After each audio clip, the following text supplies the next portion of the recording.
Prime Minister Justin Trudeau is set to meet with his cabinet ministers in Halifax next week. The retreat comes as polls continue to show a commanding Conservative lead over the governing Liberals. This week's polling from Abacus data reported a 17-point lead for the Conservatives, with 42% saying they would vote Conservative compared to just 25% for the Liberals. That same poll said 40% of those supporting the Conservatives say their vote is more about disliking Trudeau and the Liberals than it is about liking Poilievre.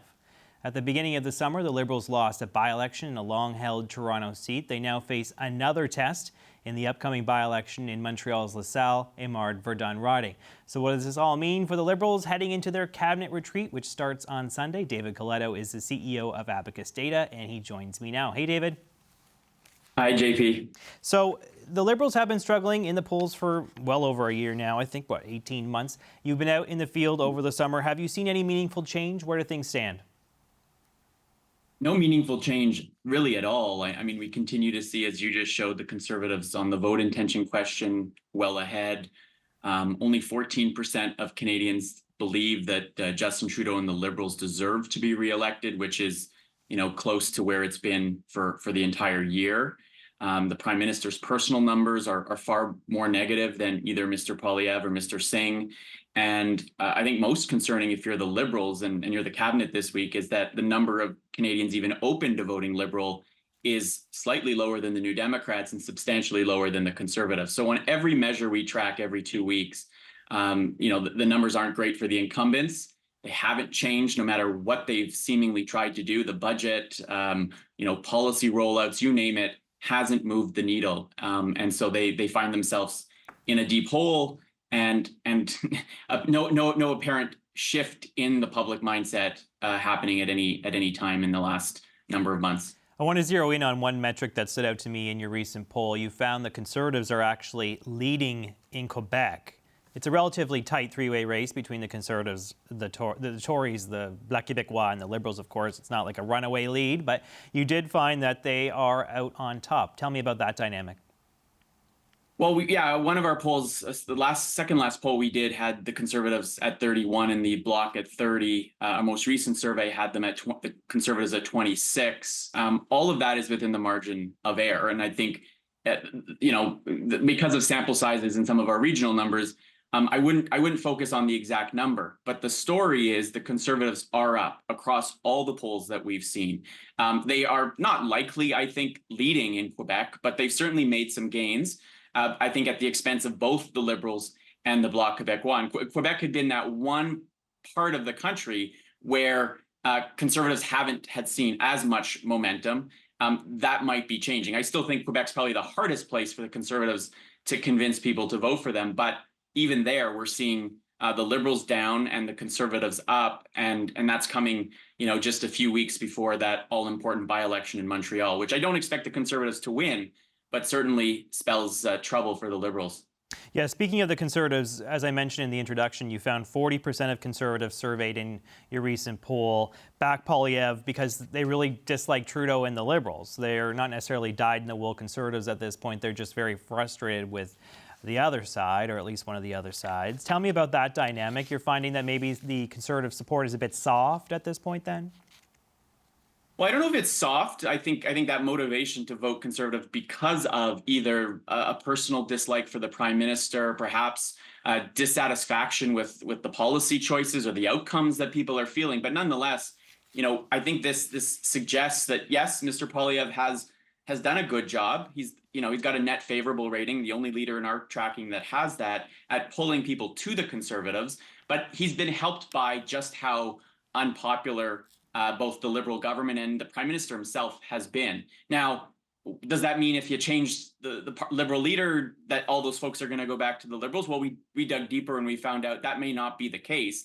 Some of them become perhaps persuadable, could be convinced to come back. But I do think that right now, dissatisfaction, disappointment with Mr. Trudeau, with the Liberals, is pushing people into the Conservatives. And if you want change, if you are somebody, the 86% of Canadians who say, I want change, right now the Conservatives are really dominating that group at the expense even of the New Democrats, who haven't been able to really gain any much momentum despite how bad the Liberal polling numbers have been. Yeah, you said off the top that, they've tried some things like the budget. They hope that would move the needle. I think you've told me in the past, too, that they kind of need some sort of seismic development of some sort to really change things up, to get them back in a competitive position. They're heading to their cabinet retreat on Sunday. Do you think there's anything that can come out of that might change voters' minds? Is there anything they can say, anything they can announce that would maybe put them in a better position? I mean, at this point, I'm not sure what it is, frankly, apart from perhaps the prime minister announcing out of that retreat that he won't be running again in the next election. I think we can see some evidence in the United States of what change at the top might do to excitement and enthusiasm and focus for voters. But I think they've really tried. I mean, if you look at the last federal budget, they recognize that housing was one of the top issues facing the country, and particularly younger Canadians. They put a ton of focus on that, and it literally did nothing to convince people that their desire for change was no longer warranted. So honestly, I actually don't know what they would do. I don't think a cabinet shuffle fundamentally changes things, because our politics today is so fundamentally tied. Our political opinions are tied to how we feel about the party leaders, for good or for bad. That's how things are. And so when I say maybe the only thing is him stepping away, is not because I think he should or it shouldn't. It's simply because that's what the numbers bear out. And so, yeah, I think they're in a tough spot to try and convince people that they've got their backs, that they've got a plan, maybe some form of strategy, I think, and a vision for where the country is going. I mean, on your show, right? The Prime Minister, David Cochrane, asked him, why do you want to run again? And his answer was simply to meet the moment. It wasn't some vision of where he wants to take the country. I think, a lot of executives go on retreats to try to figure out what their strategic plan, what their focus is going to be. That might be what I'd suggest they come back with if they hope to regain the confidence of the country. All right, let's leave it there. David Coletto is the CEO of Abacus Data. Thanks for coming on, David. My pleasure. Thanks, JP. The Liberal cabinet is set to meet for its summer retreat next week. Some Liberal MPs have been calling on the Prime Minister to shuffle his front bench since the by-election loss in Toronto's St. Paul's. Finance Minister Chrystia Freeland has been mentioned in reports in the Toronto Star and the Globe and Mail as someone who could be moved. And sources tell our colleagues at Radio-Canada, Transport Minister Pablo Rodriguez is seriously considering a jump to provincial politics to lead the Quebec Liberal Party. What else should we be watching for at the upcoming cabinet retreat? It's time to bring in our Friday Power Panel. Nigan Sinclair is a columnist for the Winnipeg Free Press. And here with me is journalist and author Paul Wells and editorial writer for Le Devoir, Marie Vastel. Hey, guys. Hi. How you doing? Hey. Paul, let's start with you. So, some disgruntled Liberals were speaking to us in the media after that by-election loss, saying there needs to be a change. There needs to be something that shows that they've taken this by-election loss seriously. There needs to be a cabinet shuffle. And nothing's changed. I mean, we're looking at essentially the same picture we were 2 months ago when what was it, 2 months ago? Yeah, 2 months ago when they lost in Toronto St. Paul's. What do you make of that kind of stasis, that status quo? Well, I haven't been fully briefed by the PMO yet this week, and I don't think I will before I die or they leave. So I'm going to guess. Either the Prime Minister decided to take the summer off substantially. There have been some crowd events and some sort of social media events, which nobody should begrudge him. But I think he might have just decided he's going to retreat and let time take care of itself and kind of recover. He's been at this now for 12 years since he decided to start running for the leadership, and it's been sort of action-packed all the way through. The other possibility is that they are preparing something, they're not telling us what it is, and it's going to be big. It would have to be real big because they had a large cabinet shuffle a year ago with no effect. They had a 3-week rollout of budget measures with no effect. I hesitate to speculate, as David Coletto did in the previous segment, what could possibly change the dial for this government in the short term. Yeah, Marie, we're headed to the cabinet retreat on Sunday. It starts then. They will meet Monday, Tuesday. There could be something that comes out of this cabinet retreat, something to try and scramble the picture a bit, maybe get them back into a competitive position. Are you expecting a big announcement to come out of this? Big-ish, I guess. It depends what your definition of big is. I agree with Paul that I think it would have to be pretty substantial to actually move the dial. I mean, the polls have been consistent, putting the Conservatives ahead of the Liberals. there seems to be the odd chance, very, very, very slim chance of moving the needle, because a lot of that vote seems to be motivated a lot by fatigue towards the Prime Minister. But it does seem like quite the challenge. And there's a lot of discussion about a shuffle, not a shuffle, will there be a shuffle? I tend to think that's a bit overblown, because usually people outside of this city really don't care that much if there's a well, other than the ministers' families, of course, but people Right. don't care that much if there's a shuffle. They're invested. I think if they wanted to shake things up, it would have to be a policy announcement, maybe at the cabinet shuffle, or maybe, you know, when the House comes back, maybe have a throne speech to maybe reset the agenda. But so far this summer, they haven't really given the signal that they want, or they're preparing it, like Paul says. They haven't really been giving the signal that they want to shake things up. They sort of have given the signal that they're thinking this will blow over. Let's just huddle down and wait. So it'll be interesting to see the next few weeks, and whether the strategy changes once caucus meets again.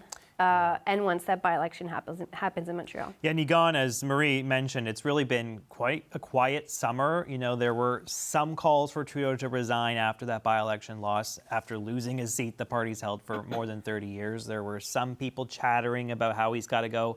Only one MP ever came forward to say he should go, Wayne Long. Do you think that there will be any fireworks at this cabinet retreat? Do you think maybe some of the ministers will be voicing some concerns about where the party's at? Could we see some action in Halifax? Well, one thing we haven't really talked about is that there was a very significant announcement by Trudeau that was not well received by some of his own ministers. In fact, his ministers were very resistant to that decision being made around the Senate appointments, the appointment of Charles Adler to the Senate for the Liberals. And that's created a huge cacophony of resistance out here on the prairies, particularly in Manitoba. So do I expect some fireworks to come out of the retreat? It's hard not to look to the United States right now. And it's hard not to look to see what a change at the top looks like. Certainly in the last segment, you were talking or alluding a little bit to that. It's hard not to see record television ratings for the Democratic National Convention, even when there's a leadership campaign that is very truncated, that's very quick. And it creates certainly a great deal of interest at the very least. And I think what the Liberals have done this summer is, by saying nothing, their hope has been that they won't get in their own way. I know they probably won't say that, but the biggest enemy of the Liberals most oftentimes is the Liberals, because no matter kind of how they frame Pierre Poilievre, in the end of the day, they keep getting in their own way. And I think the evidence of that was in one of their only announcements of the Senate appointments. Yeah, that was quite a remarkable moment when we asked Dan Vandal, the Northern Affairs Minister, for comment on the Senate appointments. He says there were better picks. There were better people qualified for Manitoba to take that. And that's kind of a shot across the bow, really, at the Prime Minister, because it's the Prime Minister that picks, you know, that's the Prime Minister's pick. That's his decision to make. And a cabinet minister empowered to kind of come out and criticize the PM. Yeah, we reported at the Free Press, where I work, we reported that all of the Liberal leadership in Manitoba, and we have to remember that Manitoba is really the only foothold on the prairies where the Liberal Party has any presence. All of it, all weekend before that Senate appointment was made, people were resisting, asking the Prime Minister directly, do not make this appointment. Yeah, Paul, what do you make? You raised your hand there. Do you think that, I mean, that's quite interesting to have a cabinet minister kind of cross swords with the Prime Minister publicly. I think the Prime Minister's office was probably pretty excited about the Charles Adler appointment. He's been on a journey. He used to be a very conservative sort of populist shock jock. And then beginning in about 2018, 2019, when Jason Kenney became leader of the UCP in Alberta, Charles had a kind of a conversion and has been talking about the praises of the federal liberal way of doing things versus the Pierre Poilievre and his ilk. I think they love that narrative. The problem is not everyone is severely online. A lot of people didn't notice that conversion, or they don't buy it, or they liked him better the old way. And so I don't think that the kind of country has come along on this fascinating story about Charles Adler that the PMO would like to tell. And I would be a little surprised if he ends up sitting in the Senate.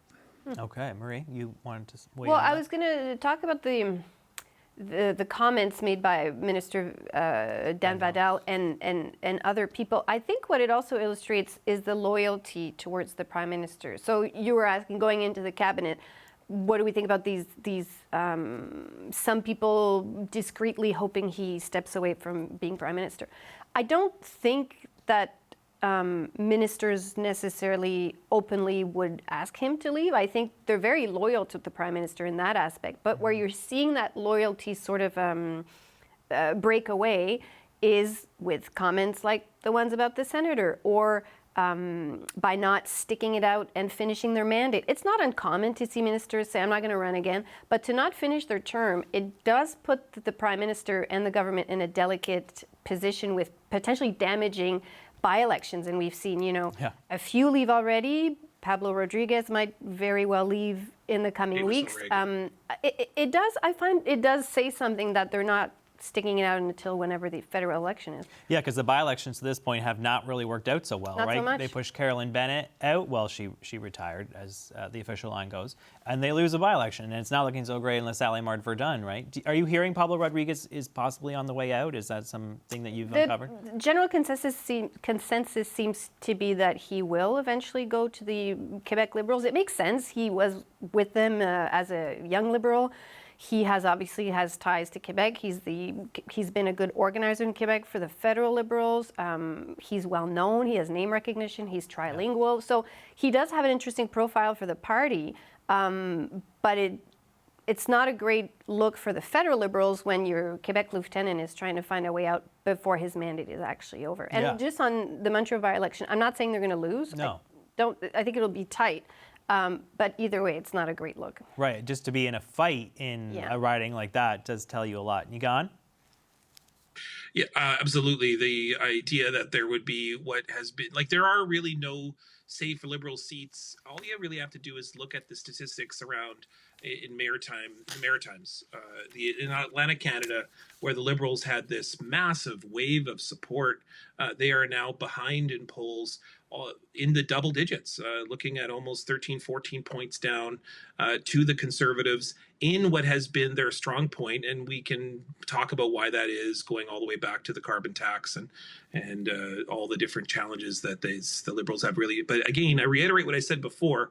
The reason that we see the silence on the Liberal side this summer is there is a kind of self-reflection within the party that they're getting in their own way, and at times it might be best to say nothing and to go directly maybe to events, to people. But at the same time, when you don't say anything, then things perhaps go a bit stagnant. But they also give an opportunity for Pierre Poilievre to be more seen by Canadians, which I think is what they want overall.